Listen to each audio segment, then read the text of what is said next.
Ndeye Khoudia Diagne, directrice des arts du ministère de la Culture et de la Communication. Je pense qu'il n'y a pas de remède miracle et c'était d'ailleurs l'objet de cette rencontre où plusieurs bailleurs, on va dire, et partenaires se sont mis ensemble pour partager leur expérience et leurs bonnes pratiques. Et ce qui est ressorti essentiellement, c'est que les mécanismes doivent être diversifiés.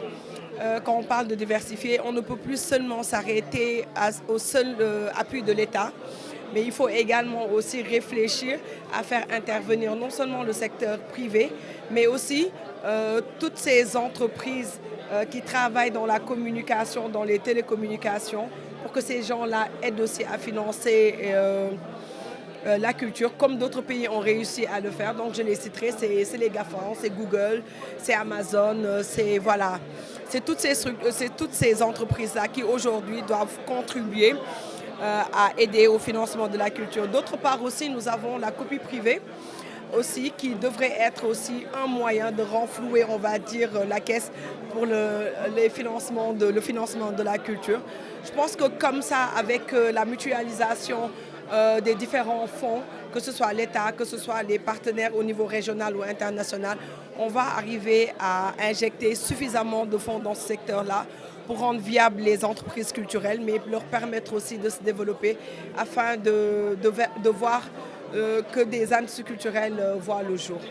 L'avenir de la culture pour le Sénégal de demain, il est plutôt reluisant parce que nous savons que ce qui est le plus important dans ce secteur-là, c'est plus le talent et les ressources humaines. Nous savons que nous avons d'énormes potentialités et aussi beaucoup de talent.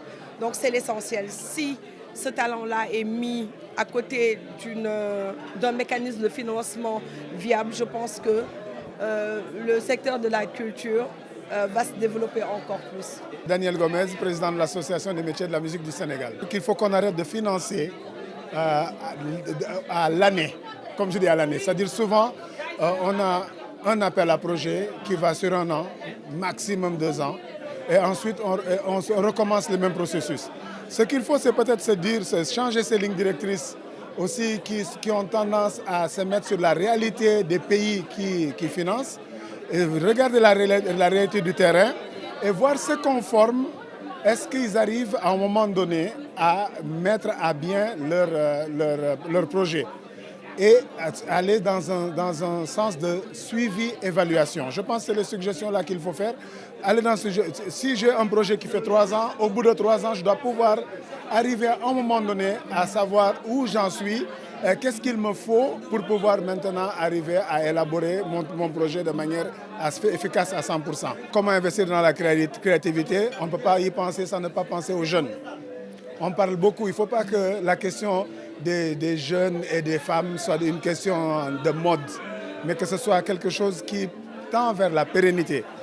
Donc, comment on pourrait dire à quelqu'un d'investir s'il ne connaît pas le b.a.-ba même de la structuration? L'avenir de la culture est très simple. Aujourd'hui, c'est comme je dis, il faut que les gens, qu'il y ait d'abord une réelle volonté politique de faire changer les choses. Au Sénégal, ça a commencé. Il faut continuer. Mais nous avons toute la sous-région qui se trouve aussi dans le même dilemme. Donc il va falloir effectivement essayer de voir comment on peut avoir un rapport concerté.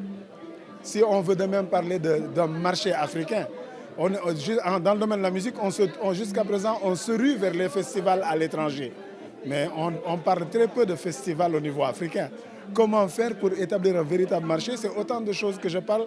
Quand je parle de structuration, ce n'est pas seulement des acteurs, c'est des entreprises, c'est même des journalistes culturels qui ne sont pas souvent mal formés parce qu'on est toujours dans le buzz. Comment on va être dans la vraie construction scientifique, économique de la chose? Il y a des mécanismes qu'on peut mettre en place pour aider quand même au financement des industries créatives, surtout aux entreprises culturelles. Parce que ce qu'on remarque, à part les fonds qui sont mis en place par l'État, c'est carrément très difficile pour les artistes et pour les entrepreneurs culturels d'accéder au financement. Donc il y a des pays qui ont développé des mécanismes pour moi qui sont intéressants, que l'État du Sénégal peut copier à travers un système d'abattement fiscal pour les entreprises, les grosses boîtes qui sont au Sénégal et qui font de l'argent, qui font de gros bénéfices.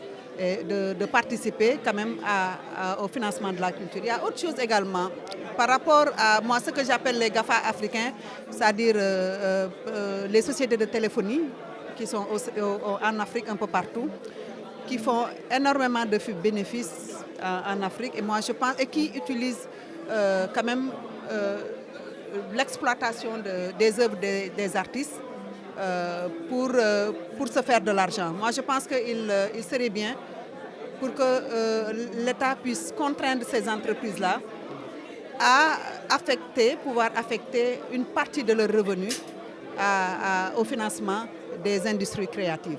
Ça, ce serait pour moi un appui considérable.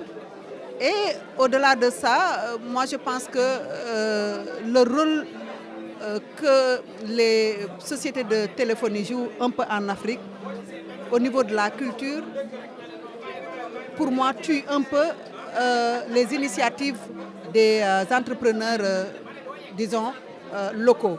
C'est-à-dire aujourd'hui, ils sont devenus tous des producteurs audiovisuels.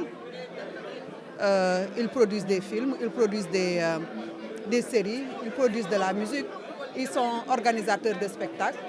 Et je pense que ça, ce n'est pas leur rôle. Leur rôle, c'est à la limite de soutenir la culture à travers les gens qui tournent autour, à travers les professionnels de la culture, des artistes. La Biennale, c'est toujours une bonne chose qui est bienvenue au Sénégal, qui aussi permet de faire la promotion des arts visuels